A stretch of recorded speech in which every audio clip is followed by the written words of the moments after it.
जो अनुपात से संबंधित सवाल थे वो सवाल खत्म है ना। उसका हम लोगों ने A to Z जो आपके सिलेबस में है पूरा हमने आपको बताया। हाँ बताओ। हाँ अब बताएंगे ना, आप समान अनुपात बताएंगे। आपका अनुपात पूरा खत्म है, अब हम लोग पढ़ेंगे समान अनुपात। हाँ समान अनुपात, अब पढ़ना समान अनुपात, प्रपोर्शन, समानुपात। क्लियर है? समान अनुपात, देखिए लिखा है समानुपात। समानुपात का अगर हम हिंदी में जैसे संधि विच्छेद करें, अलग अलग शब्दों में तोड़े तो समानुपात का मतलब होता है समान प्लस अनुपात। समान का मतलब होता है बराबर, अनुपात का मतलब अभी भी पढ़े हैं अनुपात शर्त, ये ना। इसका मतलब जहां दो या दो से अधिक अनुपात बराबर हो जाए उसको बोलते हैं समानुपात। ले लेना ये चीज, इसका परिभाषा। समानुपात क्या है? जहां दो या दो से अधिक अनुपात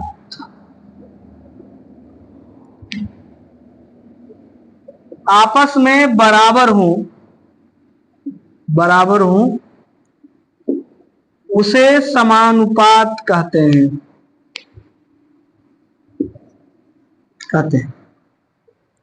जैसे हम ये कहते हैं कि A और B में वही अनुपात है जो C और D में है, हम ऐसे कह सकते हैं ना। A और B में वही अनुपात है जो C और D में, यानी A अनुपात B का अनुपात बराबर है किसके? C और D के अनुपात है। तो हम इसको ऐसे भी लिख सकते हैं A अनुपात B बराबर के स्थान पे समान अनुपात का चिन्ह लगाएंगे। समान अनुपात में डबल कॉलन लगता है, अनुपात में सिंगल। तो ये अनुपात भी समान अनुपात C अनुपात D। इसका मतलब समान अनुपात कुछ अलग नहीं है, समान अनुपात का मतलब बराबर है। समझ में आ गया ना? जहां दो या दो से अधिक अनुपात बराबर हो जाएंगे उनको बोलेंगे समानुपात। इसको हम ऐसे भी लिख सकते हैं A बटा B बराबर C बटा D, लिख सकते हैं ना। हम सभी जानते हैं कि अगर इसका मान निकालना होगा तो इधर का गुणा इधर, इधर का गुणा इधर, यानी इसको हम ऐसे भी कह सकते हैं A गुणे D बराबर C गुणे। अब देखिए यहां कुछ नहीं लिखा है तो AD का मतलब होता है A गुणे D, सही ना। जैसे भी उस दिन टेस्ट में जो हमने लिखा था एक्स वाई का या पी क्यू का मान बताइए, कोई भी मान लीजिए पी क्यू लिखा था ना, पी क्यू का मान बताइए, तो इसका मतलब पी गुणे क्यू लिखा है, ध्यान रहेगा ना। सी डी का मतलब सी गुणे डी। तो चाहे आप ऐसे लिखिए चाहे आप गुणा लगा दीजिए, ए गुणे डी बराबर बी गुणे सी, ध्यान रहेगा ना। तो इसका मतलब ये हो गया कि समान अनुपात में बाहर बाहर का गुणा और अंदर अंदर का गुणा, इसको बोलते हैं लॉज ऑफ थ्री का नियम, सही ना। तो किसका नियम बोलते हैं? मैथ में ये नहीं पूछेगा अभी तो ये, लेकिन ये किसका नियम है? लॉज ऑफ थ्री का नियम है। इसमें बाहर बाहर का गुणा और अंदर अंदर का गुणा, जिसको बोलते हैं त्रिक का नियम, ध्यान रहेगा ना ये। तो ये बाहर बाहर का गुणा अंदर अंदर का गुणा कहां से आया? रटना नहीं है। इसको जब आप लिखेंगे A बटा बी बराबर C बटा डी, तो तिरछा गुणा करेंगे तो तिरछा गुणा का मतलब A गुणे डी, यानी बाहर बाहर आएगा और अंदर अंदर आएगा।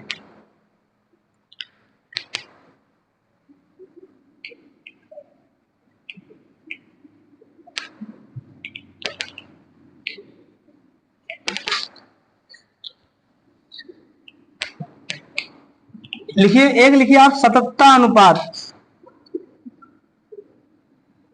सततता अनुपात, सततता अनुपात।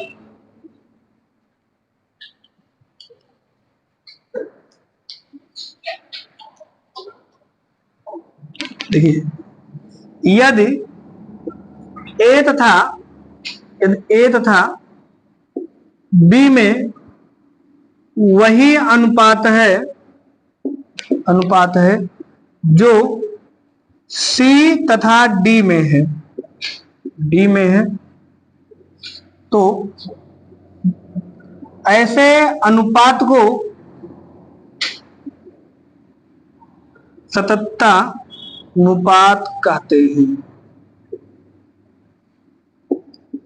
हमने क्या कहा कि अगर ए और बी में वही अनुपात है, यानी जो ए अनुपात बी में अनुपात है वही अनुपात अगर सी और डी में भी है, यानी ए अनुपात बी बराबर सी अनुपात डी है, तो इस अनुपात को क्या बोलेंगे?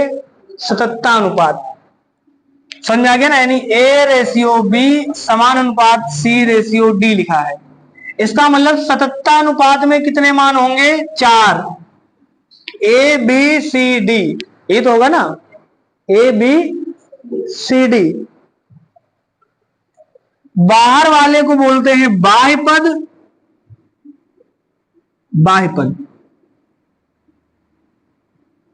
और अंदर वाले को बोलते हैं मध्य पद। ये बीच में है तो इसको बोलते हैं मध्य पद, बाहर वाले को बोलते हैं बाह्य पद। हम सभी ने अभी पढ़ा है कि मध्य पद बराबर बाह्य पद, मध्य पद का गुणनफल बराबर बाह्य पद का गुणनफल, ये तो पढ़े हैं ना? यानी बाहर बाहर का गुणा बराबर अंदर अंदर का गुणा। इसका मतलब ये होता है मध्य पद का गुणा, मध्य पद का गुणनफल बराबर बाह्य पद का गुणनफल।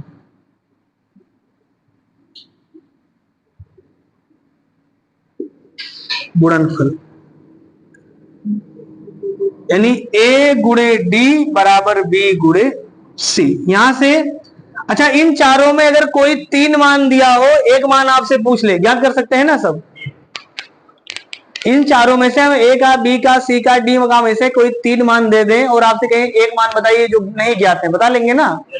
जैसे हम ऐसे लिख दें 2:3, 2:3 समान अनुपात 4:x, तो x का मान बताइए, बता सकते हैं ना सब?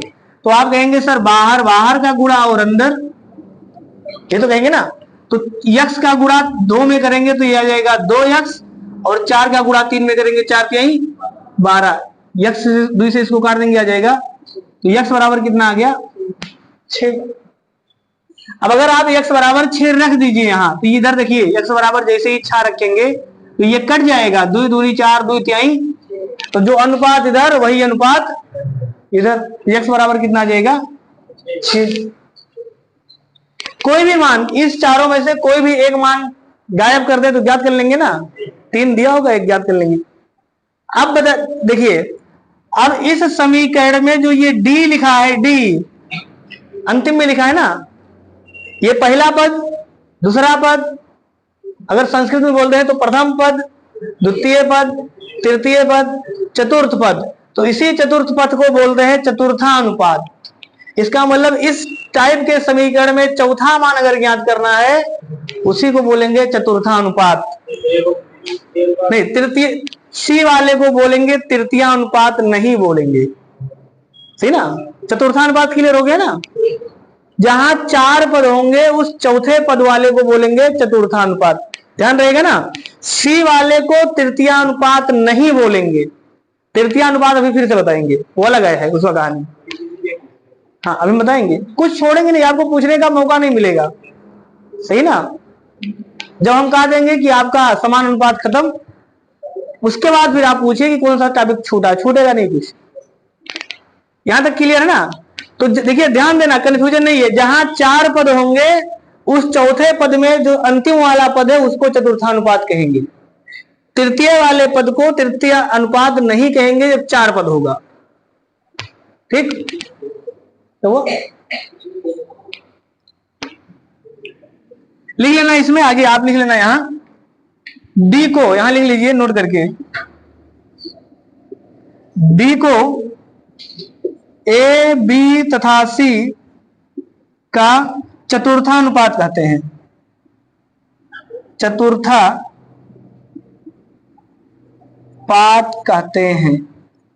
डी को ए बी तथा सी का चतुर्थानुपात कहते हैं। तो चतुर्थानुपात निकाल कैसे सकते हैं? तो डी बराबर कितना आ जाएगा? हमने पढ़ा है जो डी बराबर हो जाएगा, ये हो जाएगा बी गुणे सी बटा ए, ये तो होगा ना? इसका मतलब चतुर्थानुपात निकालने का ये फार्मूला बन गया। तो ये आपको रटना नहीं है, इसमें से कोई भी एक मान अज्ञात होगा, आप तिरछा गुणा करके पक्षांतर करके मान बता सकते हैं। बस चतुर्थानुपात किसको कहते हैं ये चीज ध्यान रखना कि डी वाले को चतुर्था कहेंगे। ध्यान है ना? कैसे समझ लेंगे? अगर कहेगा चतुर्थानुपात, इसका मतलब उसमें 4 पद, 3 दिया होगा, 1 ज्ञात करना है। अगला लिखिए वितत्तानुपात। वितत्तानुपात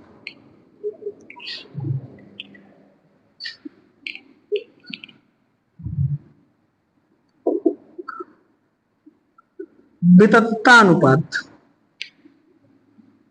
वितत्तानुपात क्या है? इसमें 3 मान होंगे, उसमें ए बी सी डी 4 मान था, इसमें कितना होगा? ए बी सी होगा।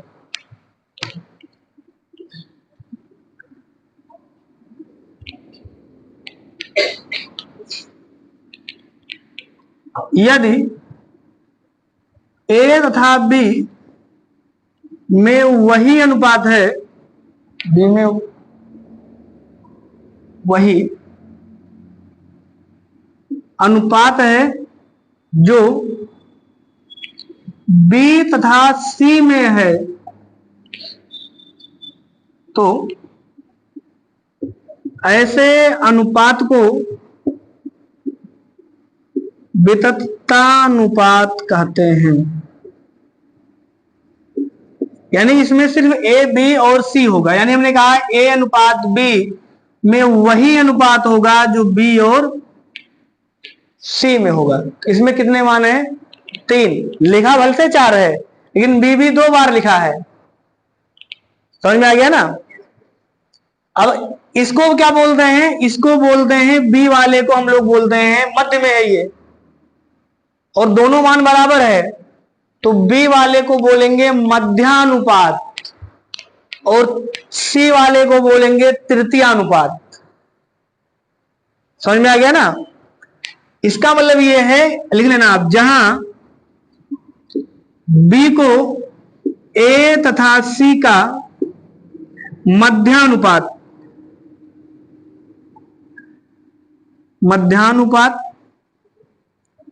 तथा सी को ए तथा बी का तृतीयानुपात कहते हैं। तो हम निकाल सकते हैं। हम आपसे पूछे मध्यानुपात कितना होगा, तो आप कहेंगे अंदर अंदर का गुणा बाहर बाहर का गुणा। इसका मतलब यहां अंदर अंदर का गुणा करेंगे तो कितना आएगा? B square. भाई बी में बी का गुणा कर लेंगे, बी स्क्वायर आएगा ना। इसका मतलब बी स्क्वायर बराबर कितना हो गया? ए गुणे सी। जहां बी को ए तथा, अच्छा यहाँ छूट गया, ए तथा सी का होना चाहिए था, सी छूट गया। जहां बी को ए तथा सी का मध्यानुपात तथा सी को ए तथा बी का तृतीयानुपात कहते हैं। ध्यान रहेगा ना सबको? अब यानी आपको ये रटना नहीं, आपको सिर्फ ये ध्यान रखना है कि सी को बोलेंगे तृतीयानुपात और बी को बोलेंगे मध्यानुपात। मध्यानुपात और तृतीयानुपात में कितने पद होंगे? 3। चतुर्थानुपात में कितने पद होंगे? 4। इसका मतलब जहां चतुर्थानुपात होगा वहां तृतीयानुपात नहीं होगा, तीसरे वाले को तृतीया बोलेंगे। तृतीयानुपात में 3 पद होगा। ध्यान रहेगा ना? अब तो बी स्क्वायर बराबर कितना आ गया? बाहर बाहर का गुणा, अंदर अंदर का गुणा। तो बी स्क्वायर बराबर ए गुणे सी, तो बी बराबर कितना हो जाएगा? अंडर रूट ए गुणे सी। तो मध्यानुपात निकाल लेंगे, यानी मध्यानुपात क्या हो गया? बी को बोलते हैं मध्यानुपात। तो मध्यानुपात बराबर अंडर रूट ए गुणे सी। अगर हम कहें सी बराबर कितना होगा, तो इसी में आप सी बराबर भी बता सकते हैं। तो सी बराबर हो जाएगा बी स्क्वायर बटा ए। ध्यान है ना?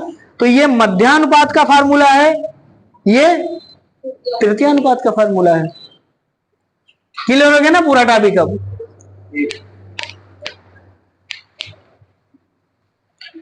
अब आप अपने किताब का कोई भी सवाल लगाएंगे, लग जाएगा, चाहे अनुपात का सवाल हो चाहे समानुपात का सवाल हो।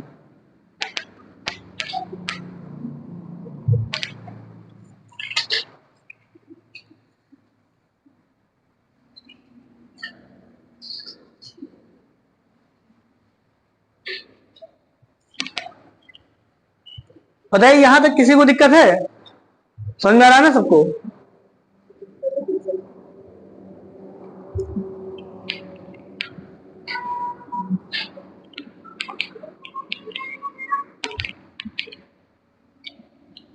हमने कहा कि जहां इस प्रकार से लिखा है A अनुपात B में वही अनुपात होगा जो B अनुपात C में होगा। तो हम लोगों ने क्या पढ़ा है कि अंदर अंदर का गुणा कर लें और बाहर बाहर का गुणा कर लें। हमने कहा जो ये अंदर B लिखा है इसको भी बोले थे ना मध्य पद बोलते हैं। तो इस B को हम क्या कहेंगे, इस B को बोलते हैं मध्यानुपात। यानी B का मान ज्ञात करना ही मध्यानुपात है। और अगर इस C को बोलेंगे हम लोग तृतीयानुपात। तृतीयानुपात। अब हम आपसे कहें कि B बराबर कितना होगा, तो B बराबर कैसे निकालेंगे, पहले इन दोनों का गुणा करेंगे। आप लिखेंगे B गुणे B बराबर हो जाएगा A गुणे। जब मध्यानुपात पूछेगा तो इसका मतलब B का मान बताना है। तो B गुणे B बराबर A गुणे C, तो इसको लिख सकते हैं B स्क्वायर बराबर A गुणे C। हमसे B का मान पूछा है ना कि B स्क्वायर का, तो हम B बराबर जब लिखेंगे तो इधर स्क्वायर है तो इधर क्या लग जाएगा, रूट लग जाएगा। यानी दोनों पक्षों का रूट कर देते हैं तो इधर स्क्वायर हट जाएगा, इधर रूट करड़ी में ऐसे रह जाएगा। तो ये हो जाएगा A गुणे C। समझ में आया ना। जैसे ऐसे लिख दिया जाए, मान लीजिए हम लिख दें 2 गुणे 2 अनुपाते 3 समान अनुपात 3 अनुपाते 4, ऐसे लिखा है। तो आप देखना B का मान बराबर हो गया ना। इसका मतलब मध्यानुपात कितना है, तो आप कहेंगे 3। तृतीयानुपात कितना है इसमें, 4। अब इसी सवाल में मान लीजिए यहां हम इसे गायब कर दें और आपसे पूछे इस C का मान बताइए, इसका मतलब यह है तृतीयानुपात बताइए। या इसी सवाल को हम ऐसे लिख सकते हैं कि 2 तथा 3 का तृतीयानुपात। इसका मतलब 2 तथा 3 का मतलब है ये A का मान है और ये 3 B का मान है और C का मान आपसे पूछा है। अगर इसी में हम लिख दें कि 2 तथा 3 का मध्यानुपात बताइए, इसका मतलब ये A का मान है, ये C का मान है और आपसे B का मान पूछा है। समझ में आ गया ना सबको। चलिए लिखिए अब सवाल।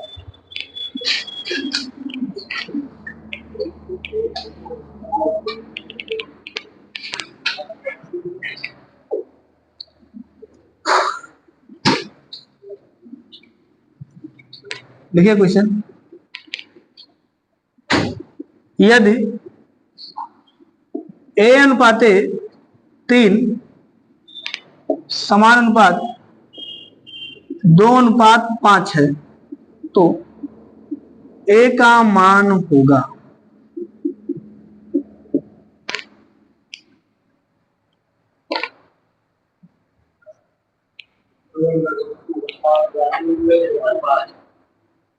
अंडर रूट में कैसे आ जाएगा भैया, 6/5। इसमें यही तो पढ़े ना, बाहर बाहर का गुणा अंदर अंदर गुणा। 5 में A का गुणा करेंगे कितना देगा, 5A। 3 का 2 में गुणा कर देंगे 6, तो 5A बराबर 3 दूनी 6, तो A बराबर निकल जाएगा ना ये।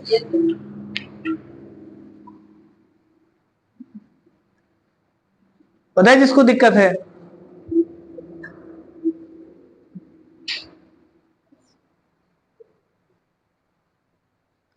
लगा लेंगे ना सब लोग। अगला बताइए, 3 अनुपाते x समान अनुपाते 2 अनुपाते 3 है तो x का मान होगा।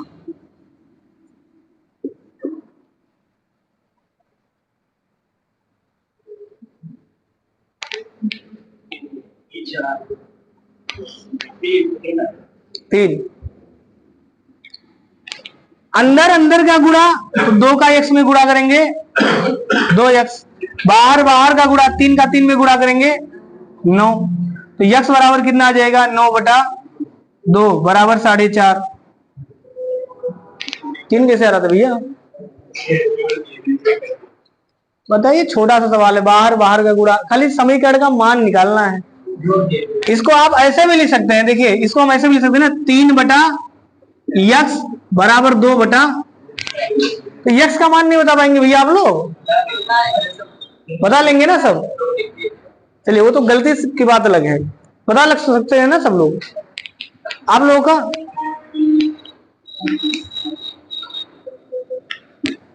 चलिए अगला बताइए,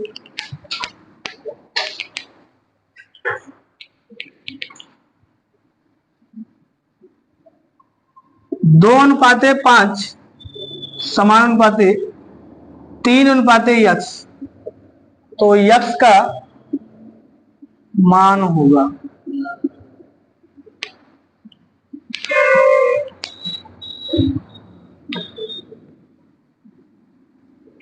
आ जाएगा ना 15/2 या 7.5।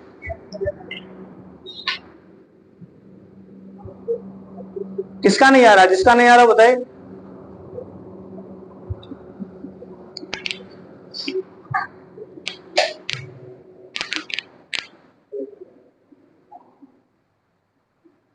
गुणा नहीं आता भैया, तो क्या दिक्कत था, बाहर बाहर का गुणा करेंगे तो सही तो बताए आपका।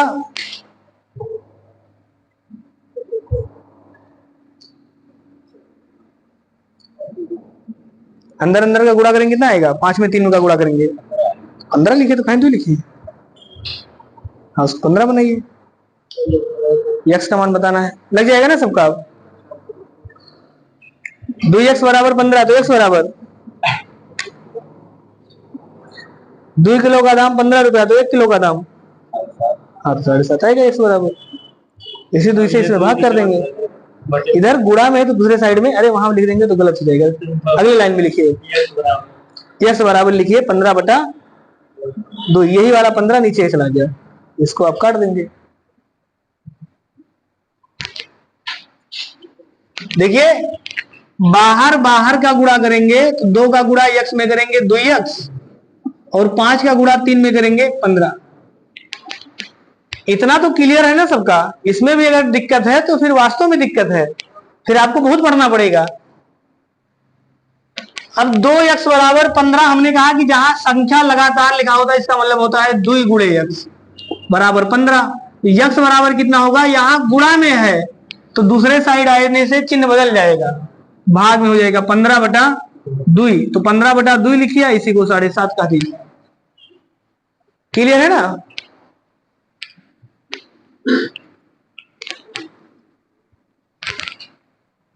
देखिए एक क्वेश्चन लिखिए, 3:x समानुपाते x/3 है, तो x का मान होगा कितना आएगा, 3।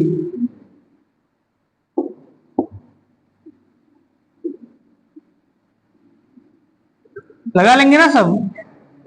फिर से यहां करेंगे अंदर अंदर का गुणा, बाहर बाहर का गुणा। अंदर अंदर का गुणा, x में x का गुणा करेंगे कितना आएगा, x² आएगा, तो x का x में गुणा कर दिए x²। 3 का 3 में गुणा करेंगे 9, x² बराबर 9, तो x बराबर √9, तो x बराबर 3 लग जाएगा ना। यानी इसी x को हम लोग क्या कहते हैं, मध्यानुपात। यहाँ 3 मान होंगे वहां मध्यानुपात और तृतीयानुपात निकलेगा, जहां 4 मान होगा वहां चतुर्थानुपात। तो नाम लेके कहेगा तो नाम लेके लिखेंगे, नहीं लिखेगा जिसमें नाम नहीं लिखा है तो वैसे बता देंगे x का मान, y का मान, z का मान जो भी आएगा। अगला लिखिए 12 तथा 15 का, 12 तथा 15 का मध्यानुपात होगा। 12 तथा 15 का मध्यानुपात होगा।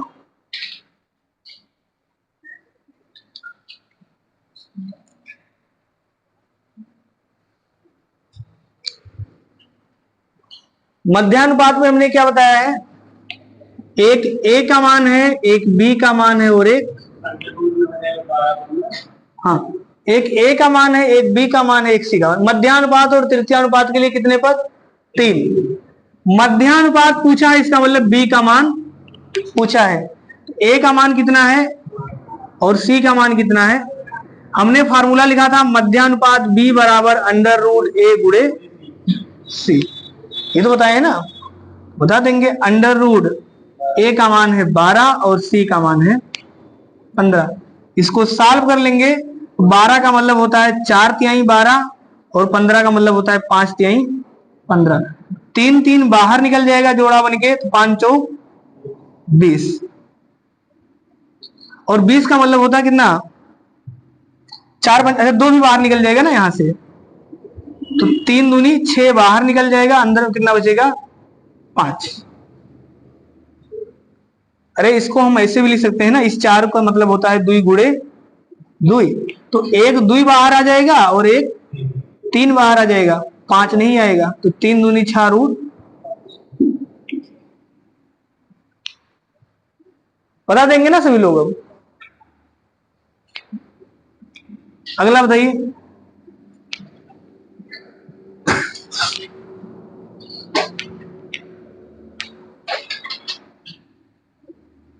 5 तथा 8 का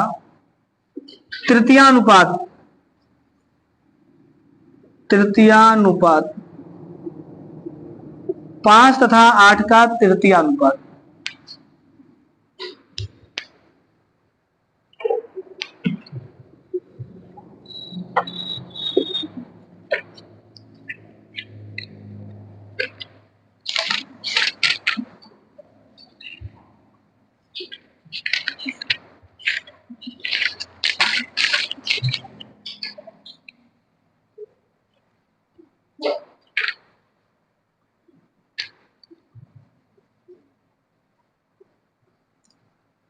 कितना आएगा,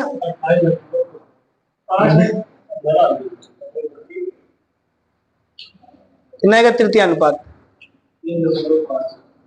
तृतीयानुपात कहाँ लिखे हैं, तृतीयानुपात सी का मान लिखे थे, सी बराबर कितना आता है,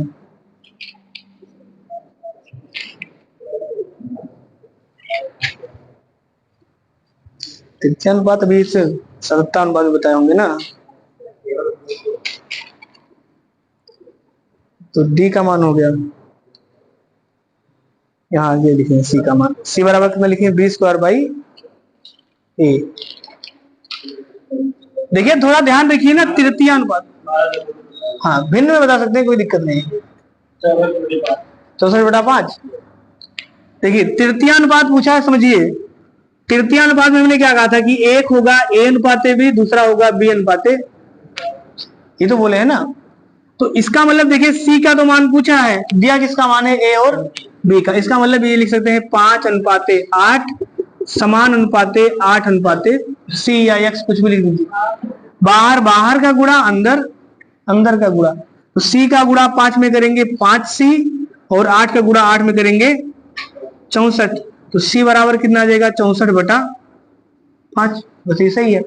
अब एग्जाम में अगर दशमलव में लिखा होगा तो भाग दे देंगे, अब भाग देना तो भाई इतना तो ही करता है सबको, लगा लेंगे ना सब। हमने फार्मूला भी लिख दिया था कि सीधे सीधे अगर ये आपको नहीं ध्यान है तो c बराबर कितना होता है, b²/a। तो ये a का मान है और ये b का मान है, तो b का मान है 8, तो 8 × 64 और a का मान है, लग जाएगा ना सबका।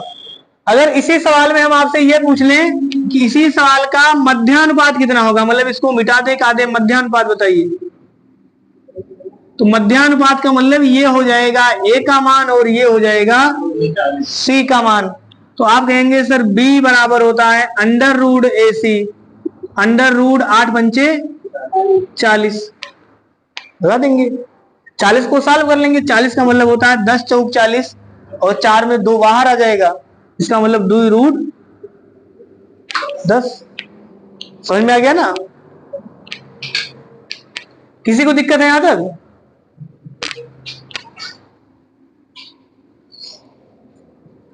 अगला सवाल लिखिए, 12 तथा 18 का तीसरा अनुपात कितना होगा। 12 तथा 18 का तीसरा अनुपात,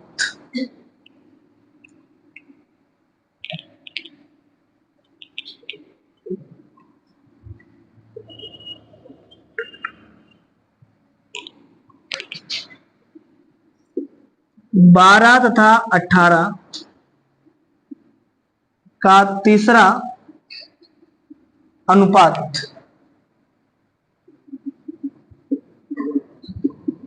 तीसरा अनुपात का मतलब तृतीया अनुपात, तृतीया संस्कृत में लिखा है, हिंदी में लिखा, हाँ कितना आएगा, 3, 6, 27, 144 ऑप्शन है, 3, 6, 27 और 144।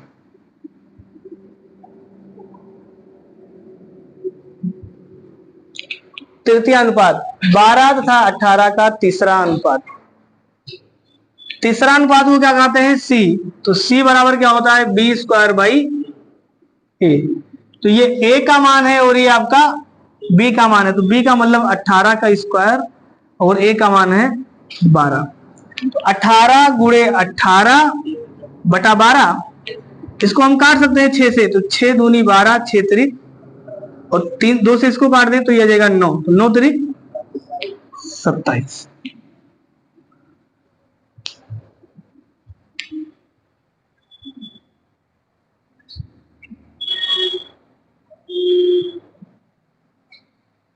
देखिए 2 16 तथा 18 का चौथा अनुपात कितना होगा? 2 16 तथा 18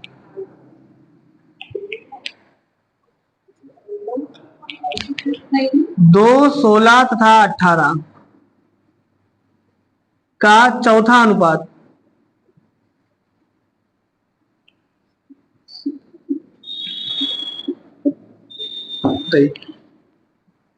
दो 16 तथा 18 का चौथा अनुपात।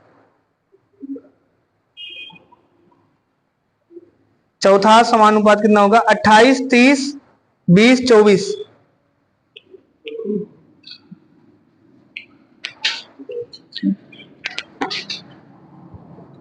28 30 20 और 24, ये ऑप्शन है। ऑप्शन तो ये लिखा है 28 30 20 24।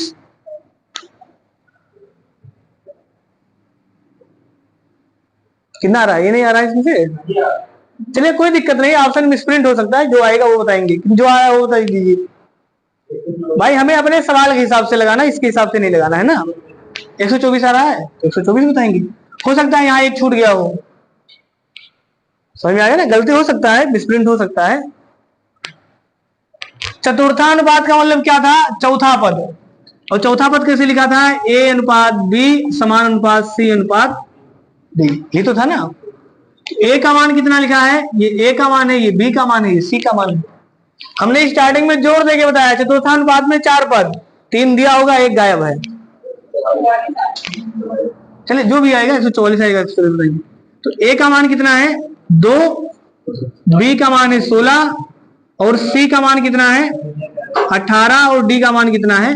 यक्स। बात मत करिए, बाहर बाहर का गुणा अंदर अंदर का गुणा। तो इस ये 2x बराबर 16 गुणे 18, 2 से इसको काट देंगे आ जाएगा 9।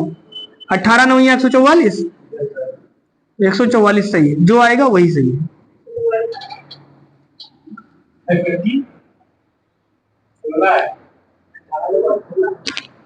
अच्छा यहाँ 16 है, मतलब ये हाँ 18 गुणे ये 16, 16 9 144, ठीक है ना? मतलब ये तो लिखने में गलत कर दी दोनों, एक 18 और एक 16 है।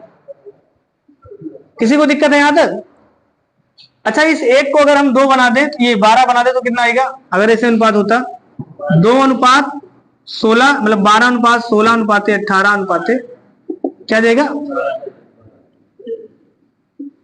फिर 12 आ जाएगा।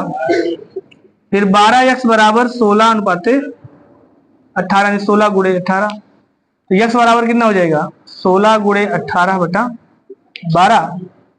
4 से काट दें तो 4 चौक 16, 4 3 12, 3 से काट देंगे 3 6 और 6 चौके 24, ये लिखा ऑप्शन में ना।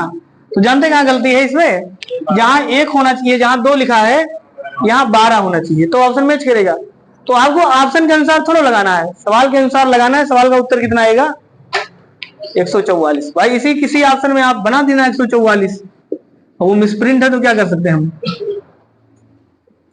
लगा लेंगे ना। नहीं तो पेपर में रहेगा तो इनवैलिड हो जाता है ना सवाल। अभी उत्तर प्रदेश पुलिस का जो पेपर हुआ है उसमें आप देखना लगभग 29 सवाल इनवैलिड हो गए थे। हाँ 29 सवाल इनवैलिड थे। उत्तर प्रदेश पुलिस के 10 शिफ्ट में पेपर हुआ था, 29 सवाल इनवैलिड था। क्योंकि भाई जो टाइपिंग करता है उससे भी गलती हो सकता है ना, तो हाँ तो सबको नंबर मिलेगा उसका। लेकिन इनवैलिड होना बच्चों के लिए घातक होता है, जो पढ़ के गए हैं। जो नहीं पढ़ के गए उनके लिए फायदा होता है। जिसे बाई चांस मान लीजिए ये सवाल ऐसे 24 ही लिखा होता, अब आप लोग पढ़े हैं, आप लोगों को आता है उत्तर, जो नहीं पढ़ा होगा उसको नहीं आता है, लेकिन नंबर तो सबको मिल जाएगा ना। इसका मतलब पढ़ने वाले को घाटा होगा। ध्यान रहेगा ना ये चीज। मतलब ऐसे नहीं रहते, लेकिन कभी कभी हो जाते हैं, यानी हर शिफ्ट में एक दो सवाल इनवैलिड आ ही जाता है जनरली। इसीलिए अभी देखिए आप उत्तर उसका जो यूपी ट्रिपल एस सी पेट का पेपर हुआ था, पेट जो पेट वाला पेपर हुआ था, इनवैलिड तो अलग चीज है। उस पेपर में 5 ऑप्शन लिखा था और 5वां ऑप्शन हर शिफ्ट में, मतलब हर क्वेश्चन में नोटा लिखा था। 100 के 100 सवाल में 5वां ऑप्शन नोटा लिखा था, क्योंकि पुलिस वाले में 29 सवाल इनवैलिड थे, लगभग 60 सवाल गलत थे। एक 10 पेपर में जो आयोग करवा रहा है, मतलब जिसमें गलती होना नहीं चाहिए, उसमें लगभग 60 सवाल गलत थे, जिसमें से आयोग ने 29 सवाल को तो कैंसिल ही कर दिया था, बाकी सवाल को थोड़ा सा छुपा लिया। छुपाने का मतलब क्या था, जैसे इस सवाल में हर कोई मानता है कि अगर ए सवाल लिखा है तो इसमें 4 ही ऑप्शन सही होगा, सही है ना, और 4 ऑप्शन में से कोई एक ही विकल्प सही होगा। उस सवाल में कुछ सवाल ऐसे थे जिसमें 2-2 विकल्प सही थे, और रेलवे भर्ती उसने उत्तर प्रदेश भर्ती बोर्ड ने कहा दिया कि जिसका दोनों में से कोई एक भी लगा दिया उसको भी नंबर दिया जाएगा, उसको खारिज नहीं किया जाएगा। ये 60 सवाल खारिज करना और ज्यादा बेइज्जती था। इसलिए उसने कहा कि जैसे मान लीजिए किसी का 28 आ गया है तो 28 वाला सही है तो 28 को नंबर देंगे, और 30 वाला लगा दिया तो 30 वाले को नंबर देंगे, क्योंकि नीचे उसने ये नहीं लिखा था कि ए और बी, मतलब उससे मिसप्रिंट हो गया। तो अगर कोई 28 देखा 28 पे लगा दिया उसको भी नंबर दे दिया, 30 देखा 30 लगा दिया उसको भी नंबर दे दिया, और ऐसे लगभग 28 सवाल का काम किया था। मतलब गलती करते हैं पेपर बनाने वाले, सजा भुगतते हैं कौन, बच्चे लोग। सजा ही तो है ना, क्योंकि पेट में 5 ऑप्शन दे दिया और 5वां ऑप्शन अंक लिखे तो सही है, नोटा लिखा है। नोटा का मतलब यह था कि पेपर बनाने वाला आप 100 के बनाए, कोई दिक्कत नहीं है, कि अगर ये नहीं मैच करेगा तो नोटा तो लिखे है, उसकी गलती अब नहीं है। तो आयोग बहुत बुद्धिमान है, मतलब जो है ना वहां, वो अपनी गलती छुपाने के लिए एक ऑप्शन बढ़ा दिए। मेहनत किसको करना पड़ेगा, बच्चों को। बाई चांस जैसे सवाल लगाए, गलती से ऑप्शन नहीं मैच किया तो सवाल में आदमी क्या करेगा, 2 बार चेक करेगा कि गुणा भाग भी तो ये गलत हो गया है, फिर से चेक करेगा, समझ जाएगा। तो गलती कौन कर गया, गलती कर गई पेपर बनाने वाले। समझ में आ गया ना। तो यहां पर हमने क्यों, यहां पर 12 क्यों लिखा, क्योंकि हमारी ये गलती नहीं था यहां पर ना, किताब में मतलब इसके आगे ना थोड़ा सा मतलब मिट गया है, मतलब घिस गया है किताब, तो हमें लग रहा था कि कुछ लिखा है, तो ये हमने अनुमान लगा के 12 लिख दिया, तो वही 12 पे आ गया। इसका मतलब यहाँ 12 लिखा था, मतलब ये घिस गया है, पुराना किताब हो गया ना, तो एक छूट गया है। तो वही कह रहे हैं कि आपको अपने सवाल के हिसाब से लगाना है, ना कि ऑप्शन के हिसाब से लगाना है। लग जाएगा ना सबका। चलिए अब आपका ये पूरा चैप्टर खत्म है। कोई भी सवाल आपका नहीं लगता है अनुपात समानुपात का, उन सवालों को आप पूछ सकते हैं, ठीक है ना। कल हम लोग पढ़ेंगे एवरेज, औसत।